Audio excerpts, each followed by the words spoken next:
आजकल देश की राजधानी दिल्ली में बाढ़ अपना कहर बरपा रहा है। लाल किला, राजघाट, आईटीओ, कई इलाके पानी में डूब गए। कुछ मीडिया रिपोर्ट्स दावा कर रही हैं कि इस बार दिल्ली में यमुना नदी ने 48 सालों का रिकॉर्ड तोड़ दिया।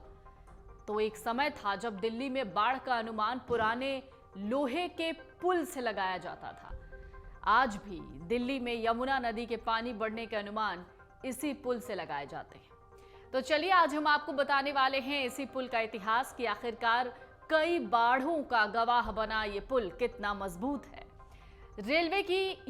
रेलवे का ये पुराना पुल राजधानी दिल्ली के 150 साल के अस्तित्व की कहानी और इतिहास को अपने आप में समेटे हुए है। इस रेलवे पुल ने इतिहास में कई नए अध्याय जोड़े। वर्तमान में ये यमुना पुल बाढ़ की चपेट में आया, जो कि पूर्वी उत्तर पूर्वी दिल्ली को पुरानी दिल्ली से सीधा कनेक्ट करने वाला सड़क मार्ग के रूप में भी जाना जाता है। साल 1978 की विनाशकारी बाढ़ को भी ये रेलवे पुल देख चुका है। इस बाढ़ में देश की राजधानी दिल्ली के बड़े हिस्से जलमग्न हो गए। ये दिल्ली की अब तक की सबसे विनाशकारी बाढ़ मानी गई थी। लाल किले के पास स्थित इस पुल का निर्माण ब्रिटिश सरकार ने शुरू किया। कुल 12 स्पैन वाले इस पुल का निर्माण कार्य 1863 में शुरू हुआ, जो कि 1866 में खत्म हुआ। ब्रिटिश सरकार ने इस रेलवे पुल पर शुरुआत में सिंगल रेलवे लाइन बिछाई थी, लेकिन बाद में इसको डबल रेल लाइन में बदला गया। इतिहास के पन्नों का जिक्र करें तो संयोग से इस पुल की संरचना का निर्माण अंतिम मुगल सम्राट बहादुर शाह जफर की मृत्यु के 1 साल बाद हुआ। लाल किले के ठीक पीछे के पुल को ईस्ट इंडिया कंपनी की योजना भी बताया जाता है।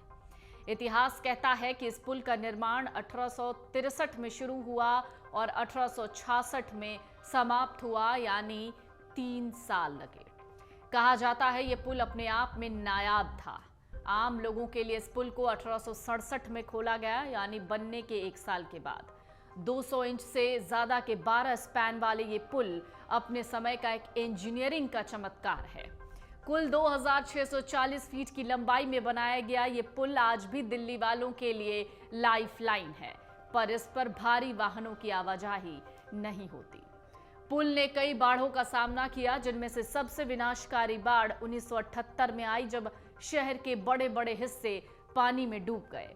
आज तक पुल पर यमुना का जल स्तर मापा जाता है और जब भी पुल पर नदी का स्तर खतरे के स्तर को पार करता है तो नीचे के इलाकों को खाली करा दिया जाता है। एक बार फिर इस पुल पर सबकी निगाहें बनी हुई हैं, क्योंकि इस बार भी पानी पुल को छू रहा है। पुराने पुल के बराबर में एक नए पुल के निर्माण की योजना को 1997 से 98 में मंजूरी दी गई और काम 2003 में ही शुरू हुआ था। पहले इसका काम 2007 तक पूरा होने की उम्मीद थी, लेकिन आज तक ये पूरा नहीं हुआ। बताया गया कि सभी 15 फाउंडेशंस का काम पूरा हो चुका है। 14 स्पैन में से 6 पर ओपन वेब गर्डर्स लॉन्च किए गए। बाकी फिनिशिंग काम भी सितंबर तक पूरे हो जाएंगे, पर हालात ऐसे नहीं लग रहे। भारतीय रेलवे के एक वरिष्ठ अधिकारी की माने तो ये लोहे का जो पुराना पुल है, ये लोहे का एक पुराना घोड़ा है जो 1860 से यमुना नदी पर सरपट दौड़ रहा है। इसने भाप से चलने वाली ट्रेन के युग, डीजल युग और बिजली से चलने वाले ट्रेन के युग को देखा है। दक्षिण पश्चिमी रेलवे के पूर्व अतिरिक्त महाप्रबंधक और आसनसोल मंडल के पूर्व मंडलीय रेलवे प्रबंधक मिश्रा रेलवे की विरासत पर लंबे समय से अनुसंधान कर रहे हैं। उन्होंने भारत में रेलवे की यात्रा के ऐतिहासिक पड़ाव पर कई लेख लिखे। उत्तरी रेलवे के पूर्व महाप्रबंधक विनु एन माथुर द्वारा लिखी पुस्तक में अविभाजित भारत में निर्मित विभिन्न रेलवे पुलों का इतिहास बयां किया गया, जिनमें दिल्ली और प्रयागराज में यमुना पर बना प्रसिद्ध पुल भी शामिल है। रेलवे की शब्दावली में ब्रिज नंबर 249 के नाम से पहचाना जाने वाला पुराना यमुना ब्रिज दिल्ली गाजियाबाद सेगमेंट पर स्थित है। जी हडल्सन द्वारा लिखी गई किताब history of the east Indian railway के मुताबिक दिल्ली में यमुना ब्रिज को यातायात के लिए 1866 में खोला गया। उस वक्त पहली बार हावड़ा और दिल्ली को एक रेल नेटवर्क से जोड़ा गया। आज भी कुछ यात्री इस पुल से गुजरते वक्त नदी में सिक्के डालते हैं।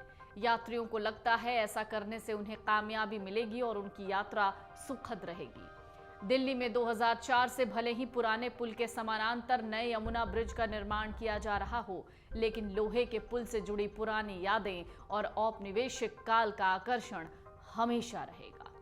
अमर उजाला अब आपके टीवी पर भी। अपने स्मार्ट टीवी पर YouTube पर सर्च करें अमर उजाला, चैनल सब्सक्राइब करें और देखें ताजा खबरें, वो भी HD क्वालिटी में। और हाँ, बेल आइकन दबाना ना भूलें ताकि हर खबर हो आपके घर। अमर उजाला, निष्पक्ष, निर्भीक, निरंतर।